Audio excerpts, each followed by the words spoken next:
Hello everyone and welcome to episode 25 of Let's Play Pokemon Crystal, and now it's time for legendary hunting. Off screen I ran into the other two roaming dogs that are Suicune's technically brethren, Entei and Raikou off screen, and I'm going to be showing you the fights against them. First off we have Entei. Now roaming legendaries are different from normal legendaries in the fact that they roam across the region, and you only have one turn against them before they run away. You could use a Pokemon that has abilities or attacks like Mean Look to keep them in the battle, but the best way to take care of the first one is to use a Master Ball, which has a 100% catch rate. Well, technically a Master Ball does have a chance of failure, but it's one in like 65,000, I think. Somewhere around there, so it's very unlikely that it'll happen to you. Now, while Entei was pretty easy to find, Raikou, not so much. And since I didn't have a Master Ball, I actually took a while to catch, so I ended up getting frustrated and using my fast forward key on my emulator. As you saw there, it just skipped right into the battle, and as you'll see when I catch him, it's kind of like what happened with Suicune, except this one was me. For some reason. Like, apparently the emulator did something weird with the Suicune fight back then, but either way. And these guys. And that is all the roaming legendaries caught, and with them caught, what do you say we head on over to Celadon's Pokemon Center as soon as I nickname these guys, because for some reason, whenever I'm catching someone, I just have the need to rename them something. Well, at least rename them as their names, just with one uppercase, because otherwise it just feels like they're yelling at us. Anyway, over in Celadon's Pokemon Center, it's Weeseen, or Useen, or however. Apparently I was wrong, you do run into him one more time. And he's heading over to Ecruteak because because a rainbow-colored Pokemon has been sighted there over at the Tin Tower where we fought Suicune. Rainbow-colored Pokemon. Why does that sound like the first episode of the anime? Then again, that was the very first Gen 2 Pokemon ever seen, so... So, what do you say we head on over to the Tin Tower, and we're here. Now, over here in the Tin Tower, first off, talk to this... For some reason, I thought the stairs were around already, but I have to talk to the guy up here at the top. And so you get the Rainbow Wing, which is the equivalent of the Silver Wing for the Gold mascot, because... Might as well say it, we're catching version mascots now. Suicune was the version mascot for this, and we caught him way back. And now it's time for the other two ones to be found and caught. Also, because it took me like 45 minutes to catch Entei and Raikou, I actually had to split this episode in 3 parts in terms of recording sessions. One for Raikou, one for the next legendary, and another for the third.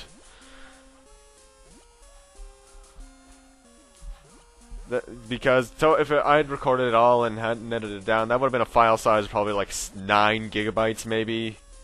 That would have taken up almost half of my current hard drive space, or so. Because my hard drive is getting really close to being full.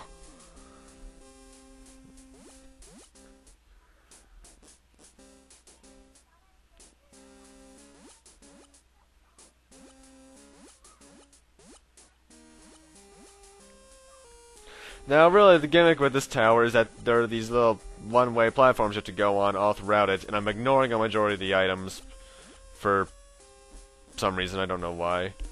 And really, this is just a trial and error dungeon to find out which way is the best way to go, unlike the next one.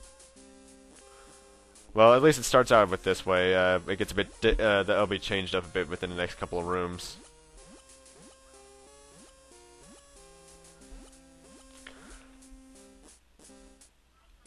Is it here that they introduced them? Yeah, I think so. I don't want to say so. No, it is not. It's up on this next floor, actually.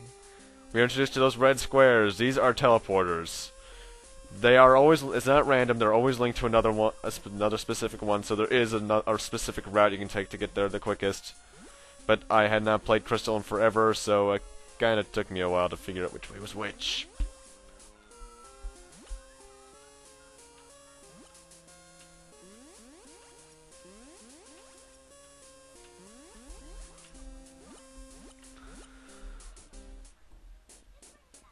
And also, this is the part of the game where I'm going to be using a bit of repels, considering it was going to be long enough as it was, so I had to just use repels a bit. I'm going to be only using maybe one more repel in the entire game after this part, and that is in next part.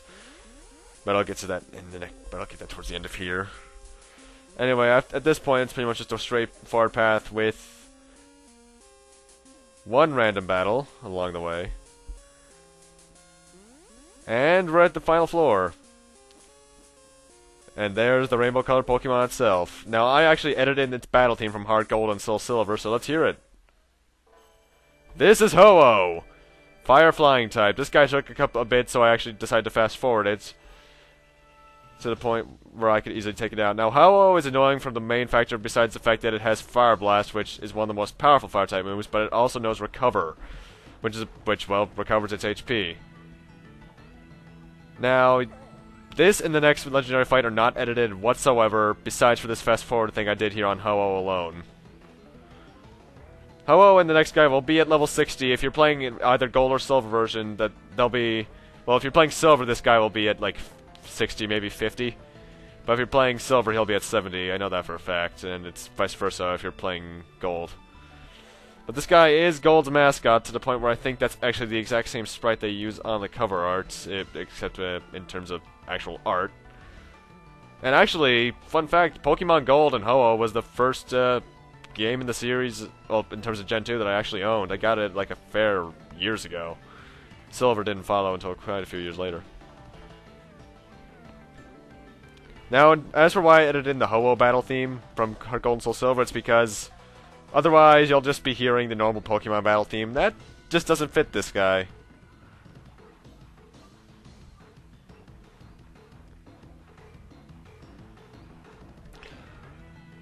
Sadly, he took out Blaze, but I'm not fighting this for experience anyway. I'm just fighting it so I can, well, catch it, which is surprisingly not that long of a process. Now, you see, for catching legendaries like this, I probably shouldn't have edited the stuff out, like for Suicune and such, but it just took too long.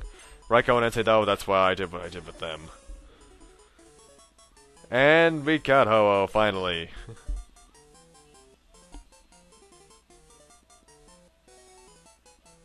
It took about 5 minutes, so I decided to shorten it down with that fast forward. That's the only reason it was like that.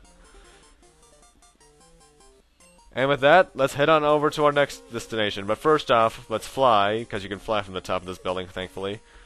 Now, I decided to fly over to Blackthorn, and for once I'll actually be showing me buying stuff in the Pokemon Mart.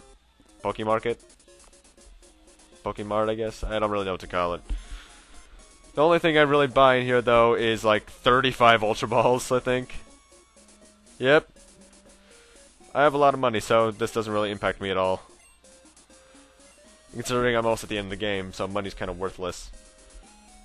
And over in Cianwood City, which we haven't been since we beat the Chuck, the gym leader, way back before part 10, I think, even. Now, what I did in the Pokemon Center, I actually put Cam in the box so I can bring out Surf, the slave I got, so that first new Surf, and I taught him Whirlpool and Flash, along with Waterfall, just for shits and giggles, because I need Flash up in this upcoming area, although I probably could have just used a step guide, but I'm not using that until the next part, for the final dungeon. Because I kind of want to have all my party members next part. And these are the rural islands. There are 4 different entrances, but to get to the place I want to go to, I need to go through this one. You can only do this upcoming part if you have the Silver Wing, by the way.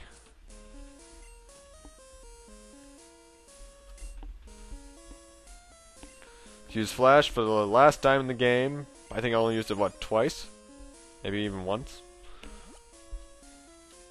Now, this part right here confused me because I was trying to remember my route because I didn't have a map open like I did for some of the dungeons in the game. Which is the only reason I'm delaying here, like, where? Up, down? Because if I had gone the wrong direction, I kind of would have screwed myself over. But I remembered it was up, so let's head on over there. Now, very good advice, pick up this Pokeball, you get a max revive, which is like a normal revive, except it revives them with max HP instead of half. And now the only thing really left to do is to fall down this waterfall to get to the next legendary. who also has by far the best movie in the series. Now, I will also be editing in his Heart Gold and Soul Silver boss fight, but first, it's time to fight with Lugia, who in my opinion is the better of the two, with just like Silver. Now, Lugia is not spit up for the fact that, well, you'll see. For one thing, it's a short fight as it is for me. Now, Lugia is the king of the seas in the movies, which is kind of funny because he's not a water type, even though he does have no Hydro Pump, which is one of the most powerful water type moves. He's actually Psychic Flying type, which is a bit odd.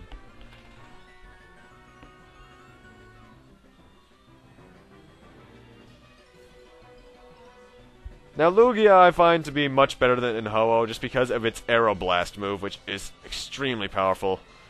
Luckily, in both this and the Ho-Oh fight, I was able to get them paralyzed with Thunder Punch, which is an ability that rarely ever came into play.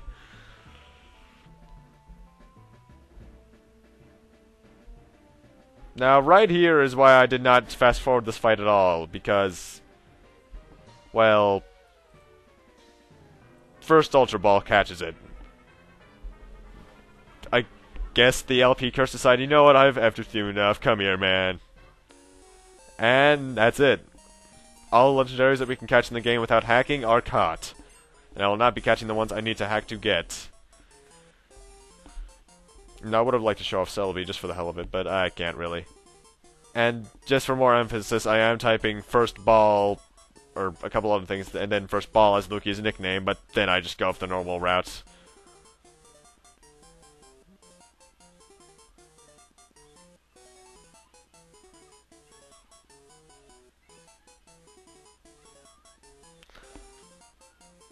Then again, knowing you guys probably aren't believing me saying that was the first ball, even though it actually was, had you had somehow seen it.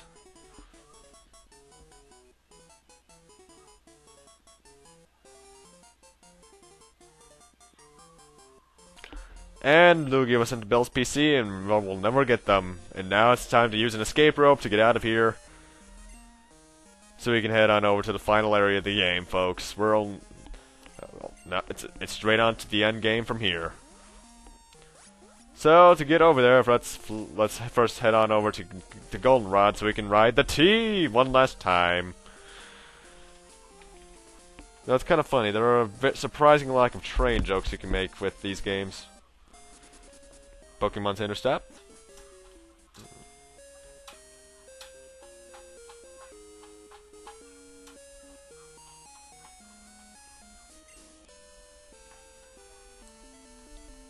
Now, for some reason, since I never really use the train, I usually just fly out. For some reason, I never really need to use it, because I never really go for the legendaries in these games on normal playthroughs. I just go straight for the final boss at this point, but which I am right now, but I'm talking about before the legendary hunting even happens.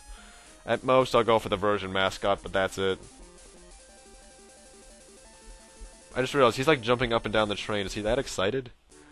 And in Saffron City for the last time, once we get out of here... Get on my way, old man.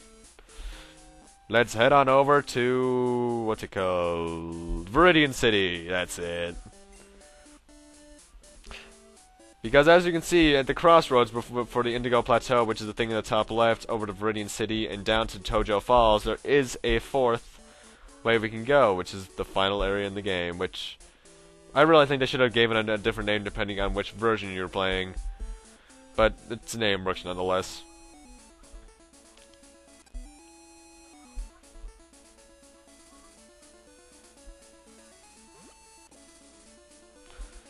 And once we head through the crossroad, because the D-bags that were blocking us left and right before are no longer there. Welcome to Route 28, which is right in front of the final dungeon in the game, Mount Silver. Which really should have been called Mount Crystal or Mount Gold, depending on which version you were playing as well. Now, in between this episode and the next one, I actually am going to be level grinding everyone up to level 70, so we can actually have quite a good chance against the final boss. Because it's kind of a hard boss, to say the least. Luckily, the Pokemon here are the best for level grinding. And there is a Pokemon Center conveniently, so this actually makes it the best grinding spot in the game. There is a house on this route, but I don't remember what's in there, and I don't feel like going to see what it is. But anyway, thank you guys for watching. Rate, comment, subscribe, all that kind of stuff, and I will see you guys next time in Let's Play Pokemon Crystal.